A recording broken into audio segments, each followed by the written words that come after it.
Tilly, Tilly boy, close your eyes now. Someone's walking outside and knocks on the door. កាលពីជាង20ឆ្នាំមុនមានពាក្យចចាមអារ៉ាមលេចលឺនៅតាមភូមិស្រុកតូចធំជាច្រើន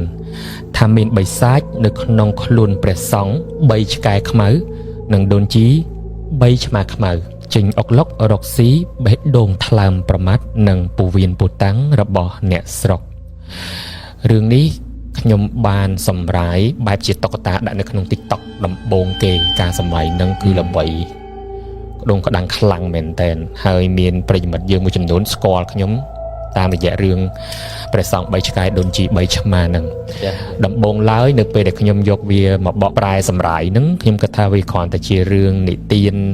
តុក្កតាធម្មតាប៉ុន្តែនៅពេលដែលយើងសិក្សា deep inside ចូលទៅក្នុងសាច់រឿងរបស់គេទើបយើងដឹងថាការពិតនឹងគឺជាជំនឿពិតប្រាកដដែលកើតឡើងនៅក្នុងប្រជាពលរដ្ឋដែលរស់នៅតាមតំបន់ដងទន្លេមេគង្គបានន័យថាមិនមែនតែប្រទេសថៃទេណាទាំងឡាវហើយនឹងមានភាគខ្លះនៃប្រទេសខ្មែរក៏មានអ្នកដឹងរឿងដឹងដែរគ្រាន់តែវាអត់ខ្ទខ្ទាដោយប្រទេសឡាវហើយនឹងប្រទេសថៃដោយប្រទេសឡាវហើយនឹងប្រទេសថៃភាគច្រើនគេជឿលើរឿងហ្នឹងថាជារឿងប៉ិតតែម្ដងរហូតដល់មាននិយាយនិទានរឿងចេញជាសៀវភៅថតបែបខ្សែភាពយន្តផងដែរដូច្នេះទេថ្ងៃហ្នឹងគឺខ្ញុំត្រឡប់ទៅយក version ដើមដែលជា version ដែលត្រូវបានគេនិយាយតគ្នាច្រើនជាងគេហើយក៏ទទួលបានការគាំទ្រថានឹងគឺជារឿងដែលប៉ិតប្រាកដតែយ៉ាងណាអានេះក៏វាជារឿងនិយាយតគ្នាដែលចែករំលែកបទពិសោធន៍ពីម្នាក់ទៅម្នាក់ហ្នឹងហើយអញ្ចឹងក៏យើងគិតតាមហ្នឹងទៅហ្នឹងហើយរឿងហ្នឹងគឺខ្ញុំបាននិយាយនៅក្នុង account TikTok ចាស់របស់ខ្ញុំប៉ុន្តែវាបានបាត់ទៅដោយសារតែគេ ban អញ្ចឹងក៏មានបងប្អូនយើងសំណូមពរឲ្យលើកយករឿងហ្នឹងមកនិយាយសារជាថ្មីអញ្ចឹងថ្ងៃហ្នឹងគឺយើងធ្វើតាមសំណូមពរបងប្អូនយើងណោះហ្នឹងហើយដោយព្រះសង្ឃនិងដូនជីនោះបានធ្វើដំណើរឆ្លងកាត់តាមប្រទេសដែលនៅតាមដងទន្លេមេគង្គហើយដែលច្បាស់លាស់បំផុតហ្នឹងគឺពីព្រំដែនឡាវចូលមកប្រទេសថៃហើយឲ្យតែព្រះសង្ឃនិមន្តឆ្លងកាត់ភូមិស្រុកមួយណា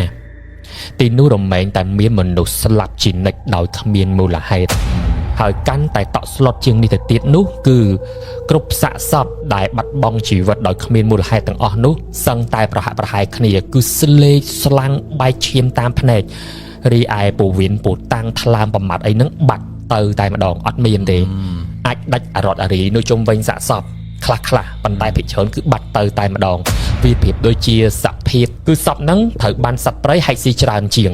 បើយើងអត់ជឿលើអបិយជំនឿគឺយើងគិតថាសពហ្នឹងគឺជួបមួយនឹងសត្វព្រៃឯធម្មតាបើសិនជាសត្វព្រៃហែកស៊ីវាសំតែស៊ីទាំងអស់ណាស៊ីទៅកតាពូអីចឹងហ្នឹងហើយគួរតែអុសសាកសពទៅរណាត់រណៃចឹងប៉ុន្តែនេះភាគច្រើនសាកសពហ្នឹងគឺគេរកឃើញនៅតំបន់ផ្ទះរបស់ខ្លួនតែម្ដងភូមិរបស់ពួកគាត់ហ្មងកាលនោះនៅក្នុងភូមិមួយមានស្ត្រីមេម៉ាយម្នាក់ឈ្មោះថាធៀមហ្នឹងហើយរឿងហ្នឹងគឺបែកចេញមកពីនារីឈ្មោះធៀមនឹងឯងដែលរស់នៅជាមួយនឹងកូនប្រុសឈ្មោះថាដាំផ្ទះរបស់ពួកគេធ្វើអំពីឈើនិងមានថ្មនៅពីខាងក្រោមដោយផ្ទះខ្មែរទូទៅយើងដែរដែលមានសភាពចាស់ទ្រុឌទ្រោមបន្តិចទៅហើយធៀមប្រកបអាជីពជាអ្នកលក់នំនាងតែងតែភ្ញាក់ពីព្រលឹមជារៀងរាល់ថ្ងៃដើម្បីវិចនំយកទៅលក់នៅឯផ្សារធម្មតាអាជីពអ្នកលក់នំគឺត្រូវតែខុសពីព្រឹកដាំទឹកក្តៅស្រស់នេះវិចនោះចឹងទៅពេលខ្លះវិចអាចវិចពីល្ងាចប៉ុន្តែនៅពេលដែលត្រូវឡើងទៅស្ងោគឺស្ងោពេលព្រឹកព្រលឹមនឹងឯងដើម្បីកុំឲ្យនំនឹងផ្អូមអីចឹងទៅព្រឹកនេះក៏ដូចសពមួយដងធៀមភ្ញាក់ពីព្រលឹមមកចំហុយនំរបស់នាងដោយដុតភ្លើងចំអិនទុកចោលនៅខាងក្រោមផ្ទះរួចនាងក៏ឡើងទៅសម្រាកនៅឯលើផ្ទះជាមួយនឹងដាំវិញស្របពេលនោះដែរដាំកូនប្រុសរបស់នាងក៏ឈឺបាត់ជើងតូចគេក៏បានក្រោកមកបត់ជើងតូចដាក់កន្ធោនៅលើផ្ទះបានថាអត់មានប្រគុណនៅក្រោមផ្ទះជាទូទៅផ្ទះនៅតាមស្រុកភូមិអញ្ចឹងគឺបន្ទប់ទឹកនៅខាងក្រោមនៅខាងក្រោមតែនៅឆ្ងាយនៅក្រោយទៅពេលខ្លះនៅក្រោយផ្ទះខ្លះនៅឆ្ងាយពីផ្ទះបន្តិចអញ្ចឹងបានមានត្រូវមានកន្ធោមានអីនៅតាមហ្មងបាច់ជេមកចុះក្រោមឯងគេក៏បានក្រោកមកបត់ជើងតូចដាក់កន្ធោនៅលើផ្ទះដែលម្ដាយបានត្រៀមទុកឲ្យរួចជាស្រេចបន្ទាប់ពីរួចរាល់ហើយដាំក៏ដើរត្រឡប់មកកន្លែងដេកវិញតែពេលនោះគេក៏បានឮសូរសំឡេងសូត្រមន្តរហឹមនៅមុខផ្ទះរបស់ខ្លួនមិនបងអង្គយូរដាំក៏បានអើតក្បាលមើលទៅតាមប្រឡោះរនៀបជញ្ជាំងផ្ទះហ្នឹងគឺ របៀបប្រទេសក្តារចិត្តគ្នាអញ្ចឹងធម្មតាពេលខ្លះវាមានចន្លោះហើយអ្វីដែលដាំបានមើលឃើញនៅពេលនោះគឺព្រះសង្ឃ3ឆ្កែខ្មៅនិងដូនជី3ឆ្មាខ្មៅកំពុងតែដើរមកឈប់នៅមុខផ្ទះរបស់គេដាំបានស្រែកទៅសួរម្ដាយរបស់ខ្លួនដែលនៅក្បែរនោះថាម៉ែមានព្រះសង្ឃនិមន្តមកឈរនៅមុខផ្ទះយើងហើយក៏មានដូនជីម្នាក់មកជាមួយដែរនាងធៀមឮហើយក៏ឆ្លើយតបទៅវិញថាអូអញ្ចឹងកូនហេតុអីបានជាថ្ងៃនេះព្រះសង្ឃនិមន្តមកបិណ្ឌបាតតាំងពីព្រលឹមម្លេះនិយាយរួចធៀមក៏ប្រញាប់ស្រោចចុះទៅក្រោមផ្ទះព្រោះគិតថាមានព្រះសង្ឃនិមន្តមកបិណ្ឌបាតពិតមែនលុះចុះទៅដល់ដីធៀមក៏បានឃើញព្រះសង្ឃមួយអង្គ3ឆ្កែខ្មៅនិងដូនជីម្នាក់3ឆ្មាខ្មៅដូចគ្នាកំពុងឈរនៅមុខផ្ទះរបស់នាងធៀមមិនធ្លាប់ឃើញព្រះភ័ក្ត្ររបស់ព្រះសង្ឃអង្គនេះនិងដូនជីរូបនេះសោះនាងក៏ដឹងភ្លាមថានេះមិនមែនជាព្រះសង្ឃនិងដូនជីនៅតំបន់វត្តនេះឡើយអត់ប្រហែលមកព្រោះជីទូទៅតាមស្រុកតាមភូមិអញ្ចឹងលោកអត់សូវមានច្រើនបានទេ5អង្គ4 10អង្គអីចឹងប៉ុណ្ណឹងចឹងអ្នកភូមិយកចហាន់ទៅប្រគេនរសល់អីដឹងហើយស្គាល់មុខស្គាល់មាត់ទាំងអស់គ្នាស្គាល់ឆ្លងភូមិប្រសងមួយអង្គគឺត្រូវបានគេស្គាល់ឆ្លងភូមិបើភូមិដាច់ស្រយាមែនតែនមួយអង្គវត្តមួយសម្រាប់4 5ភូមិហ្មងរំពេចនោះនាងធៀមក៏បានចូលទៅថ្វាយបង្គំព្រះអង្គនិងសួរថាថ្វាយបង្គំគុណម្ចាស់និងម៉ែជីនិមន្តទៅណាមកណាទាំងព្រឹកប្រហៀមបែបនេះទៀនម្ចាស់ព្រះសង្ឃនិងដូនជីនោះនៅស្ងៀមអត់តបអ្វីទាំងអស់ហើយមានទឹកមុខញញឹមគួរឲ្យខ្លាចខ្លាំងមែនតែនបានត្រឹមតែឈរត្រឹងនៅមួយកន្លែងតែខ្សែភ្នែករបស់ព្រះសង្ឃអង្គនោះនិងដូនជីរូបនោះមិនបានសម្លឹងមកធៀមនោះទេតែបែរជាសម្លឹងទៅលើផ្ទះទៅវិញអូអរគុណក្មេងធៀមក៏គិតថាព្រះសង្ឃអង្គនេះនិងដូនជីរូបនេះច្បាស់ជាធ្វើដំណើរមកពីស្រុកឆ្ងាយហើយទើបនឹកចង់ប្រគេននំដែលនាងធ្វើទៅព្រះអង្គនាងក៏និយាយឡើងថាសូមនិមន្តព្រះអង្គនិងម៉ែជីមកគង់នៅលើគ្រែសិនទៅខ្ញុំព្រះករុណាចំហុយនំចិត្តឆ្អិនហើយចង់ប្រគេនជាចង្ហាន់ដល់ព្រះអង្គគុណម្ចាស់អានេះបើសិនជាទំនៀមទម្លាប់នៃការជឿរបស់ប្រជាពលរដ្ឋខ្មែរវិញណាបើសិនជាយើងដឹងមុនអានេះក្នុងករណីក៏អត់ដឹងបើយើងដឹងមុនថានឹងប្រហែលមិនដឹងថាជាមនុស្សឬក៏ខ្មោច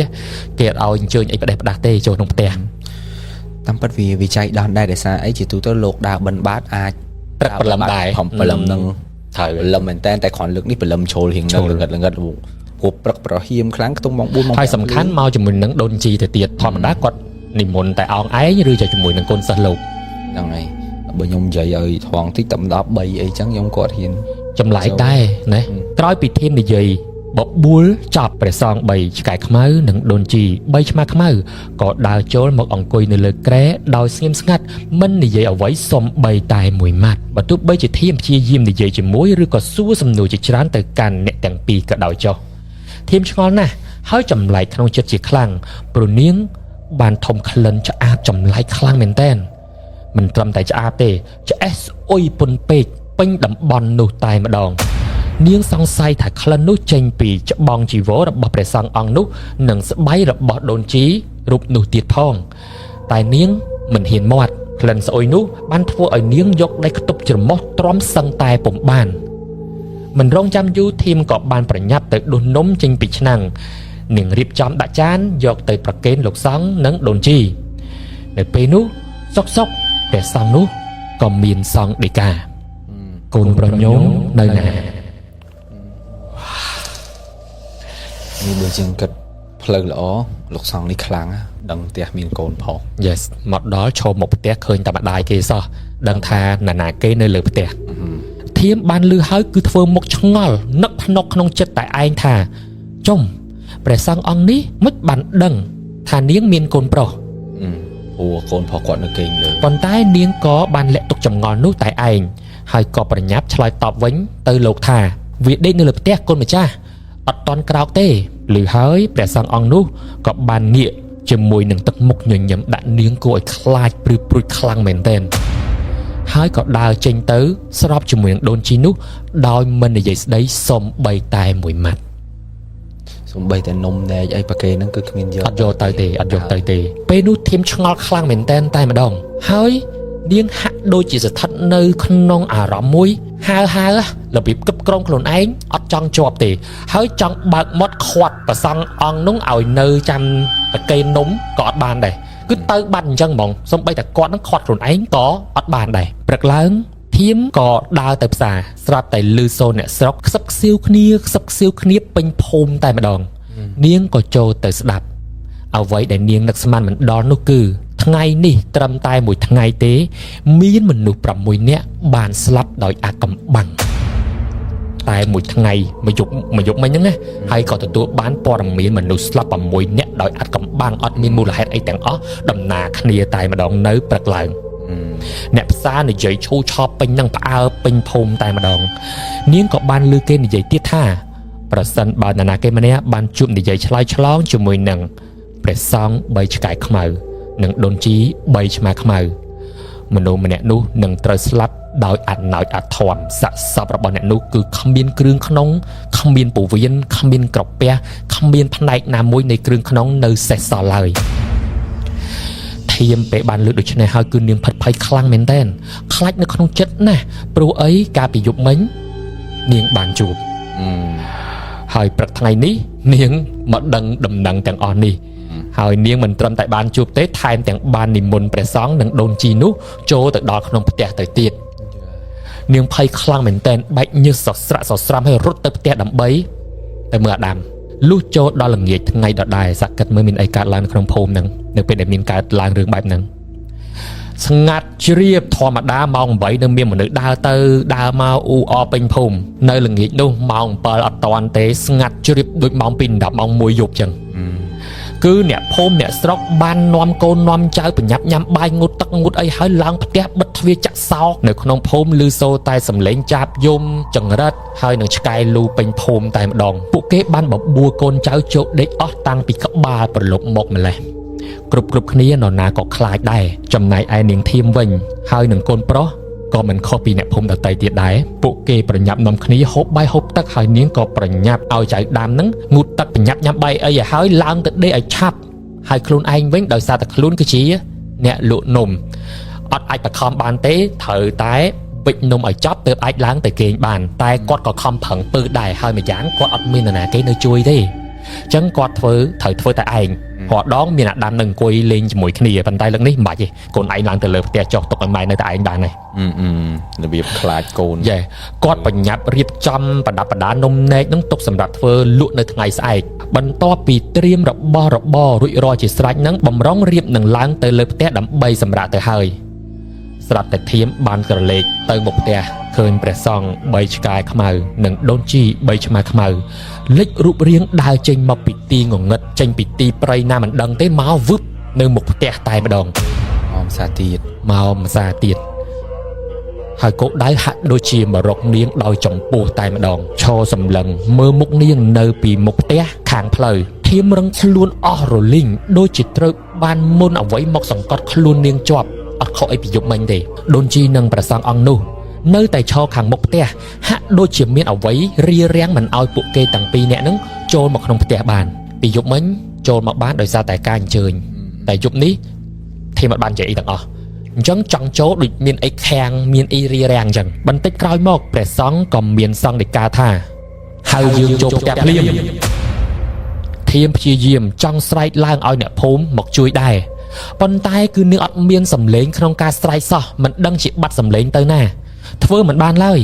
នៅពេលនោះមនុស្សដែលនាងព្រួយបារម្ភខ្លាំងជាទីបំផុតគឺអាដាមកូនប្រុសរបស់ខ្លួនដែលដេកនៅលើផ្ទះតែម្នាក់ឯងភ្លាមនោះមិនដឹងជាមានអ្វីមកបណ្ដាចិត្តឲ្យធៀមនិយាយឡើងមកដូចនេះថាចូលមកកូនម្ចាស់នាងស្រត់ចិត្តខ្លាំងមែនទែនដូចជាត្រូវមុនសណ្ដំឲ្យខ្លួននិយាយពាក្យនោះដោយមិនបានដឹងខ្លួនដូច្នោះដែរហើយនាងមិនបានបង្អាក់ខ្លួនមិនបានបញ្ជាឲ្យខ្លួននិយាយពាក្យទាំងអស់នោះឡើយរំពេចនោះយាយជីនោះគ្រាន់តែឮសូរសំឡេងថាចូលមកកូនម្ចាស់ភ្លាមហោះចូលមកទ្រុងមកដល់ចំពោះមុខធៀមតែម្ដងធៀមទទួលបានក្លិនស្អុយឆ្អាបឆ្អេះខ្លាំងមែនទែនចង់សន្លប់នៅពេលដែលដូនជីនោះឈរនៅមុខខ្លួនហើយដូនជីកំណាចនោះក៏បានយកដៃមកច្របាច់កធៀមច្របាច់យកយ៉ាងខ្លាំងចំណែកឯព្រះសង្ឃ3ឆ្កែក៏បាននិមន្តចូលទៅក្នុងផ្ទះហើយឈរនៅមាត់ជណ្ដើរតែម្ដង ធៀមភ័យខ្លាំងណាស់ទាំងដែលដូនជីនោះកំពុងតែច្បាច់ករបស់ខ្លួនតែផ្នែកកលេចមើលទៅសង់ហ្នឹងកំពុងតែចង់ឡើងទៅលើផ្ទះ ពួកសងកំពុងតែឡើងចង់ឡើងទៅកូនគាត់ ធៀមព្យាយាមរើបំរាស់អស់ពីកម្លាំងកាយចិត្តតែមិនអាចយកឈ្នះកម្លាំងដ៏ខ្លាំងរបស់ដូនជីនោះបានឡើយនាងភ័យខ្លាំងណាស់គិតតែម្យ៉ាងទេទោះជាអស់ជីវិតក៏ដោយត្រូវតែជួយកុំប្រុសជាទីស្រឡាញ់របស់ខ្លួនឲ្យបានលឿនជាទីបំផុតបើមិនដូច្នោះទេអាដាមមុខជាជួបគ្រោះថ្នាក់ជាជាពំខាននៅខណៈពេលនោះធៀមថប់ដង្ហើមស្ទើរតែចិត្តដាច់ខ្យល់ទៅហើយនាងក៏បានបែបបន់គុណព្រះសពគ្រប់បែបយ៉ាងដែលខ្លួនកាន់ហើយនឹងនៅជុំវិញផ្ទះរបស់ខ្លួនថាសូមម្ចាស់ទឹកម្ចាស់ដីអ្នកតាមថែរក្សាក្នុងផ្ទះខ្មោចជីដូនជីតាដែលកូនចៅថ្វាយជាប្រចាំនោះជួយកូនចៅផងនិយាយក្នុងចិត្តព្រោះគេច្បាច់កគាត់និយាយចេញជាសម្លេងអត់កើតទេភ្លាមនោះក៏មានសម្លេងតាចាស់ម្នាក់នៅក្នុងជំនឿគេតែងតែជឿថាគឺជាជំនាញឬក៏អ្នកថែរក្សាផ្ទះក៏បានស្រែកយ៉ាងកំហុកយ៉ាងខ្លាំងចេញពីក្នុងផ្ទះថាចេញពីផ្ទះអញភ្លាមគ្រាន់តែឮសូរសំឡេងបែបនោះស្រែកចប់ព្រះសង្ឃ3ឆ្កែនិងដូនជី3ឆ្មាក៏បានខ្ទាតចេញមកខាងកើតផ្ទះភឹងដេកដួលនៅលើផ្លូវតែម្ដងដូចមានអីដែលរុញចេញឬក៏ទាត់ចេញតែម្ដងអញ្ចឹងណាវ៉ាវដូចរឿងយើងខ្មោចយើងធ្លាប់មើលដែររឿងបារមីជំនាញផ្ទះហ៎ភាក់ខ្ទាតចេញពីលបងហ្មងហើយព្រះសង្ឃនិងដូនជីអង្គនោះងើបឡើងហាក់ដូចជាចង់ចូលម្ដងទៀតប៉ុន្តែលើកនឹងហាក់ដូចជាបាត់បង់ធម៌ពលចូលលេងបានតែម្ដងព្យាយាមចូលដែរប៉ុន្តែហាក់ដូចជារោរៀលពេញខ្លួនទីបំផុតក៏រលាយបាត់ចេញពីមុខធៀមតែម្ដងធៀមមិនបង្អង់យូរទេក៏រត់ឡើងទៅមើលដាំដែលកំពុងតែដេកនៅលើផ្ទះសំណាងដែរដាំអត់បានដឹងពីរឿងរ៉ាវទាំងអស់នេះទេហើយនាងអោបកូនរបស់ខ្លួនយំហើយក៏អរគុណដល់គុណព្រះម្ចាស់ទឹកម្ចាស់ដីអ្នកថែរក្សាផ្ទះរបស់ខ្លួននឹងឯងអាហ្នឹងឯងគឺជាជំនឿដែលគេដាក់ប្រភូមិនៅមុខផ្ទះមានជំនាញផ្ទះជំនាញអីចឹងណាប៉ុន្តែនៅពេលដែលយើងហ៊ានតែនិយាយថាសូមអញ្ជើញឲ្យខ្មោចព្រៃចូលបានថាខ្មោចស្រុកបើកដៃខ្មោចព្រៃចូលអីអញ្ចឹងនៅពេលដែលម្ចាស់ផ្ទះបើកដៃហើយទោះបីជាមានជំនាញវត្ថុស័ក្តិសិទ្ធិណានៅក្នុងផ្ទះហ្នឹងក៏ដោយអត់អាចធ្វើអីបានទេព្រោះម្ចាស់ផ្ទះគេបានអនុញ្ញាតឲ្យចូលហើយដូចជាវីដេអូមួយខ្ញុំធ្លាប់មើលអញ្ចឹងរឿងហ្នឹងវីដេអូតាក់ទងខាងស្រុកគេដែរតែយើងមានអាសនៈព្រះទៅគេនេះស្រាប់តែម្ចាស់ផ្ទះហ្នឹងគាត់យកស្អីចូលទៅមិនដឹងទេដែលជាពួកខ្មោចទេតែជួនបន្ទប់ព្រះសួរថាម៉េចខ្មោចគឺនៅក្នុងបន្ទប់ព្រះយើងថាកន្លែងស័ក្តិសិទ្ធិជាងគេបន្ទប់ព្រះតែខ្មោចនៅបន្ទប់ព្រះដែរដោយសារអីម្ចាស់ផ្ទះអ្នកយកចូលទៅដាក់ Yes វ៉ាវហ្នឹងហើយវីដេអូហ្នឹងវិញចែកអ្នកនរគ្នាខ្ញុំនិយាយឲ្យស្ដាប់វីដេអូហ្នឹងគឺម្ចាស់ផ្ទះបានត្រូវបានគេជូនកាដូហើយម្ចាស់ផ្ទះហ្នឹងចូលចិត្តទុកនៅវត្ថុបុរាណវត្ថុអីដែលមើលទៅស័ក្តិសិទ្ធិអញ្ចឹងណាហើយម្ចាស់ផ្ទះធម្មតាជាអ្នកគោរពជឿលើវត្ថុស័ក្តិសិទ្ធិគាត់មានបន្ទប់ព្រះមួយយ៉ាងធំទុកគោរពបូជាអត់ធូបអត់ទៀនចូលទៅសមាធិអីចឹងទៅអញ្ចឹងបន្ទប់ហ្នឹងធម្មតានៅផ្ទះយើងដែលមានបន្ទប់ព្រះគឺបន្ទប់ហ្នឹងគឺស័ក្តិសិទ្ធិជាងគេមកផ្ទះអញ្ចឹងនៅពេលដែលគាត់ឲ្យតែគេទទួលបានកាដូបានចែកកាច់ចែកអីស្លឹកប្រក់អីដែលបានគេកាដូឲ្យអញ្ចឹងគឺគាត់យកមកដាក់នៅក្នុងបន្ទប់ព្រះហ្នឹងឯងព្រោះអីប្រមូលផ្ដុំពោពេញទៅដោយវត្ថុស័ក្តិសិទ្ធិមានអីថ្ងៃមួយហ្នឹងគឺគាត់យកអាប្រក់ហ្នឹងធំមែនតែនយកទៅដាក់ចូលទៅក្នុងបន្ទប់ព្រះហ្នឹងហើយផ្ទះគាត់ចិត្តតែមានរឿងរ៉ាវក៏ដៅក៏ហាយហើយតែងតែឃើញមនុស្សប្លែកមុខជាញឹកញយនៅកដាត្រៀតឮសូរសំឡេងដុងដាំងពេញហ្នឹងអត់តែមិនមែនជាសំឡេងមនុស្សបង្កឡើងនោះទេទីបំផុតនៅពេលដែលគេអញ្ជើញគ្រូដែលគេជំនាញទៅមើលទៅគេដឹងថាមានខ្មោចតៃហោងនៅក្នុងអវត្ថុមួយហ្នឹងហើយគេចេះឆ្ងល់ថាចុះវត្ថុមានខ្មោចព្រាយបិសាចតែនៅក្នុងបន្ទប់ព្រះហ្នឹងហេតុអីបានវានៅបានម្ចាស់អ្នកយកចូលចាគ្រូហ្នឹងក៏ប្រាប់ថាម្ចាស់អ្នកយកចូលម្ចាស់អនុញ្ញាតឲ្យចូលហើយរឿងអីអញ្ជើញគេចូលបាទព្រះអីគាត់មានសិទ្ធិអំណាចឯក្នុងការមកធ្វើបានព្រះគឺគាត់មានតែរដ្ឋអំណាចនៅជុំវិញខ្លួនគាត់តែប៉ុណ្ណោះយមព្រះដែលត្រូវបានគេប្រសិទ្ធិការគោរពបូជាជំនឿទៅលើពួកគាត់និយាយថារូបសំណាកហ្នឹងគ្រាន់តែមានជាបារមីរបស់គាត់មិនមែនគាត់ចេញមកគាត់ចូលនិព្វានបាត់អីអញ្ចឹងគ្រាន់តែជាបារមីរបស់ពួកគាត់ទេអញ្ចឹងតែយើងយកអីទៅដាក់អាហ្នឹងរឿងរបស់យើងអាហ្នឹងរឿងមួយទៀតគឺទៅសាងសំផ្ទះនៅកន្លែងរបស់គេនៅលើកន្លែងភ្នោខ្មោចអញ្ចឹងបលឹងខ្មោចបែបហ្នឹងក៏អត់អាចធ្វើអីគេបានដែរលុះតែសុំគេបើគេអនុញ្ញាតក៏យើងសុខសប្បាយអញ្ចឹងទៅតែបើម្ចាស់ផ្ទះអត់បានសុំគេទេហើយគេអត់ពេញចិត្តនៅចរិតម្ចាស់ផ្ទះហ្នឹង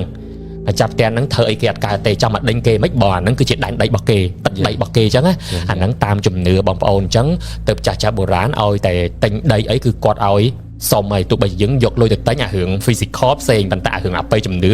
ផ្សិនអត់អាចមកលុកលំគ្នាបានទេអញ្ចឹងទៅចាស់ឲ្យតែលើឡើងផ្ទះឡើងអីគឺហៅលោកនិមន្តស្រោចទឹកបងស្គរបងអីចឹងទៅឧទ្ទិសមិនគ្រាន់តែឧទ្ទិសឲ្យសុខសេរីសួស្តីទេប៉ុន្តែវាហាក់ដូចជាទៅសុំម្ចាស់ទឹកម្ចាស់ដីឲ្យនៅសុខសប្បាយបន្ទាប់ពីហេតុការណ៍នៅយប់នោះទៅធីមបានចងចាំនៅក្នុងចិត្តព្រឹកឡើងធីមក៏ភ្ញាក់ដឹងខ្លួនធីមបានឃើញអ្នកភូមិជាច្រើនបានមកឈរចោមរោមមើលនាងពេញមុខផ្ទះតែម្ដងនាងស្ទុះក្រោកឡើងហើយទៅសួររកកូនប្រុសម្ដងទៀតបានថាយប់ហ្នឹងគឺគាត់អោបកូនប្រុសគាត់យំហើយក៏អត់ដឹងខ្លួនទេណាហើយក៏ស្លាប់បាត់ទៅហើយកូនប្រុសនឹងឯងដែលទៅហៅអ្នកភូមិអ្នកអីហ្នឹងឲ្យមកជួយមើលម្ដាយរបស់ខ្លួនដល់ពេលភ្ញាក់ឡើងទៅស្វែងរកណាកូនខ្ញុំណាកូនខ្ញុំអញ្ចឹងទៅ Yes ដោយក្តីព្រួយបារម្ភបំផុតអំពីដាំភ្លាមនោះអំប្រុសមេភូមិក៏បានឆ្លើយតបទៅកាន់នាងវិញថាកូនប្រុសឯងរួចផុតពីគ្រោះថ្នាក់ហើយមិនបាច់ចាំព្រួយបារម្ភទេគ្មាននរណាកើតអីទេ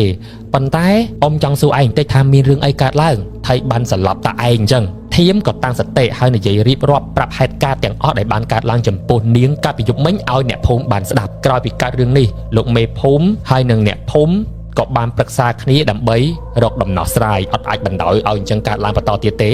ធៀមរួចខ្លួនមិនប្រកាសថាអ្នកភូមិដទៃទៀតរួចខ្លួននោះទេបន្ទាប់មកមេភូមិក៏បានអញ្ជើញគ្រូខ្មោចម្នាក់ឲ្យមកធ្វើពិធីសូត្រមន្តបណ្ដេញខ្មោចព្រាយបិសាចជាពិសេសខ្មោចព្រៃអាហ្នឹងគឺហៅថាខ្មោចព្រៃបលាំងខ្មោចព្រៃព្រះសង្ឃ3ឆ្កែខ្មៅនិងដូនជី3ឆ្មាខ្មៅឲ្យចេញពីភូមិរបស់ខ្លួនដោយរីខ្សែសីមាព័ទ្ធជុំវិញភូមិនោះតែម្ដងមិនវាជុំវិញតែផ្ទះទេគឺជុំវិញភូមិតែម្ដងដើម្បីកុំឲ្យបិសាចដ៏កាចសាហាវនេះអាចវិលត្រឡប់ចូលភូមិនេះវិញម្ដងទៀតបានក្រោយពីនោះប៉ុន្មានឆ្នាំរឿងព្រះសង្ឃ3ឆ្កែដូនជី3ឆ្មាក៏បានសាប់រលាបពីភូមិនោះប៉ុន្តែបានលេចឮថាមានហេតុការណ៍កើតឡើងដូចគ្នានៅភូមិដទៃទៀតបានថាចូលភូមិនេះបានអញ្ចឹងតទៀតមានទៅទៀតហើយភាគច្រើនគឺជាភូមិស្រុកដែលនៅតាមបណ្ដោយទន្លេមេគង្គមានតែអ្នកភូមិរបស់ធៀមទេដែលលែងបានជួបព្រះសង្ឃហើយនឹងដូនជីរូបនោះប៉ុន្តែតាំងពីឆ្នាំនោះមកតែងតែលេចឮពីដំណឹងព្រះសង្ឃ3ឆ្កែដូនជី3ឆ្មានោះដើរត្រាច់ចរទៅបំផ្លាញភូមិស្រុកដទៃទៀតទៅជារឿយៗអញ្ចឹងទៅហើយរឿងនោះក៏កើតជាដំណើរតគ្នានិយាយតគ្នារហូតមកដល់ពេលបច្ចុប្បន្នបើយើងទៅសួរជនជាតិថៃទៅសួរជនជាតិឡាវណាគេក៏ដឹងពីរឿងហ្នឹងដែរអត់ខុសអីពីយើងនិយាយពីរឿងដើមព្រាយដើមជ័យជ្វាពីរឿងអបិយជំនឿខ្មោចយើងណាគឺដូចគ្នាបែបបិទហ្មងហ្នឹងហើយអូខេអ្នកទាំងអស់គ្នាហើយរឿងហ្នឹងក៏បានបញ្ចប់ត្រឹមប៉ុណ្្នឹងតែអ្នកទាំងអស់គ្នាយល់យ៉ាងណាដែរចំពោះរឿងរ៉ាវទាំងអស់នេះចូលរួមមតិទាំងអស់គ្នានៅក្នុង comment ខាងក្រោម